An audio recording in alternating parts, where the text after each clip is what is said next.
friends, welcome back to APSC Study Hub. নমস্কাৰ অসমৰ বন্ধু বান্ধৱীসকল, মই বৰখা আৰু আজি হ'ল 10 নৱেম্বৰ। আপোনালোকলৈ লৈ আহিছোঁ দিল্লী এডিশ্যনৰ the Hindu newspaper analysis.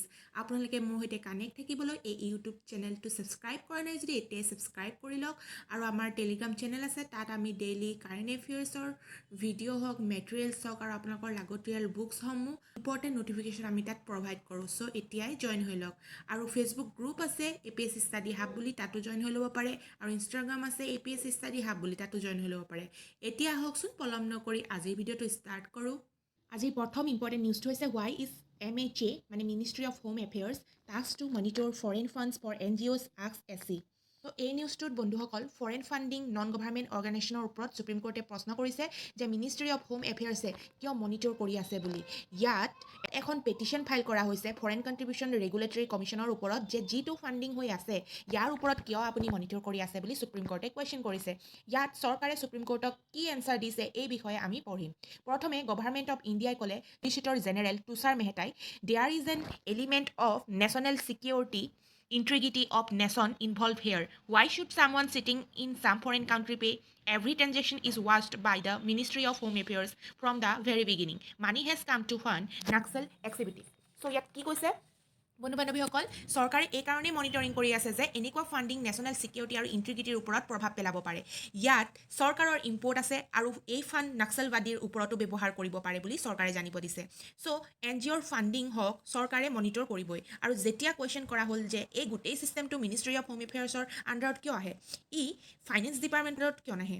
চ' ইয়াত যি প্ৰচিডিঅ'ৰ আছে আধাৰ ছিষ্টেমক লৈ হওক বা যিটো মনিটৰ কৰা হয়, এনালাইচিছ কৰা হয়, মিনিষ্ট্ৰী অফ হোম এফেয়াৰ্ছ এটা পাৱাৰফুল ডিপাৰ্টমেণ্ট হয়।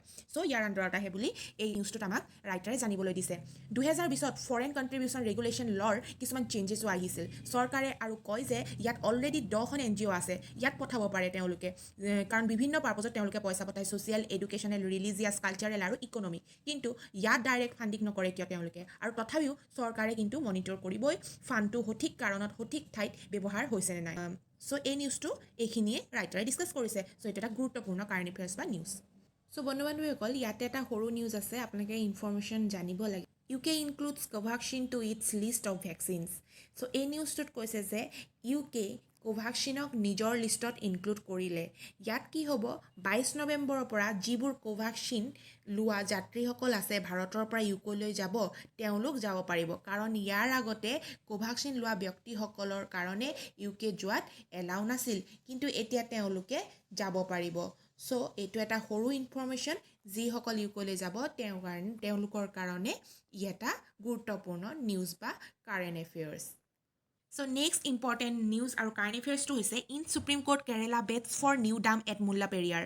চ' এইটো এটা গুৰুত্বপূৰ্ণ নিউজ। তোমালোকে জানাই চাগে যে এটা বিবাদ বহু দিনৰ আগৰ পৰাই চলি আছে বা আলোচনাত আছে, আৰু বহুত ইম্পৰ্টেণ্ট হয় এইটো। এই নিউজটোত মুল্লা পেৰিয়াৰ ডামৰ বিষয়ে আলোচনা কৰিছে। তামিলনাডু আৰু কেৰেলাৰ মাজত বিবাদ চলি আছে এই ডামক লৈ। ইয়াত কেৰেলা চৰকাৰে কৈছে যে ই বহুত আমাৰ কাৰণে বিপদজনক, যিহেতু পুৰণা ডাম হয়, গোটেই ইডুকি ইয়াত উটি যাব। কিন্তু তামিলনাডুৱে এই কথাত গুৰুত্ব দিয়া নাই। তামিলনাডুৱে কৈছে যে ইয়াত পানী ওপৰলৈকে ভৰাব লাগিব, নহ'লে সিহঁতৰ ডিষ্ট্ৰিক্টসমূহৰ পানী ভালকৈ নাপাব। ইয়াৰ বেকগ্ৰাউণ্ড তোমালোকে জানিব লাগিব প্ৰথমতে এই বিবাদটো জানিবৰ কাৰণে। ইয়াৰ বেকগ্ৰাউণ্ডটো হৈছে যে এই ফটোখনলৈ তোমালোকে মন কৰা, এইখন হৈছে পেৰিয়াৰ ডাম।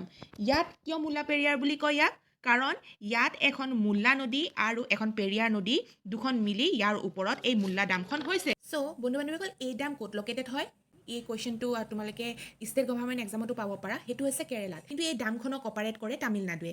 ইয়াৰ যি পানী তামিলনাডুৱে ইউজ কৰে। কুৱেশ্যন হ'ব ইয়াত যে কেৰেলাই কি ইয়াৰ পানী ইউজ কৰিব নোৱাৰে নেকি? নাই, নোৱাৰে। কিন্তু এনেকৈ কেনেকৈ সম্ভৱ, যিহেতু ক'ত আছে এই ডাম, কেৰেলাত আছে, কিন্তু কেৰেলাই ইউজ কৰিব নোৱাৰে। কিন্তু কেনেকৈ সম্ভৱ, এই কুৱেশ্যনটো তোমালোকৰ মনলৈ চাগে আহিছে। সেইটো হৈছে কাৰণ বহুত পুৰণি কথা আছে ইয়াত, সেইটো তোমালোকে জানিব লাগিব এই কথাটো বুজিবলৈ হ'লে। এইটো যি ডাম ব্ৰিটিছৰ দ্বাৰা বনোৱা হৈছিল, আৰু ব্ৰিটিছে এই ডামটো তামিলনাডুক দি দিছিল। তামিলনাডুক ৰেণ্টত দিছিল 999 বছৰৰ কাৰণে।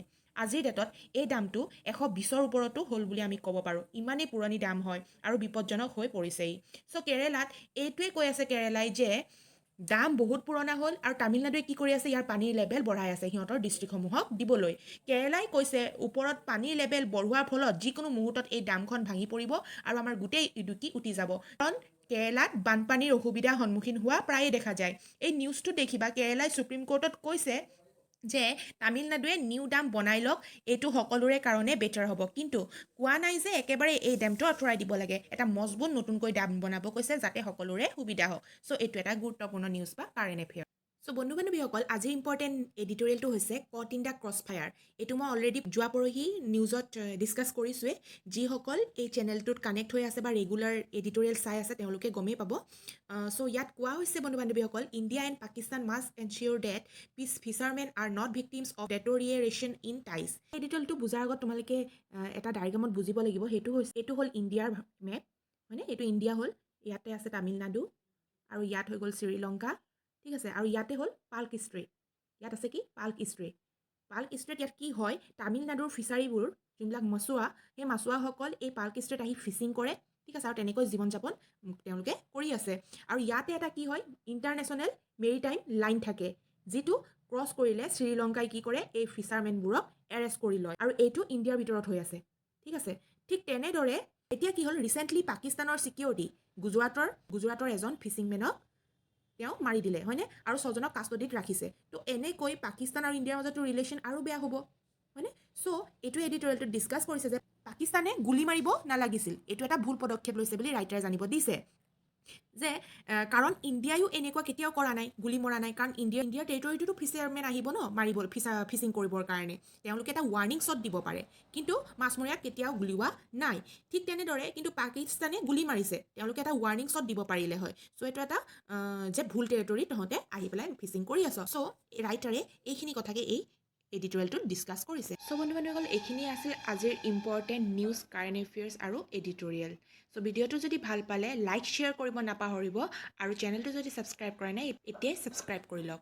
ধন্যবাদ। জয় আই অসম।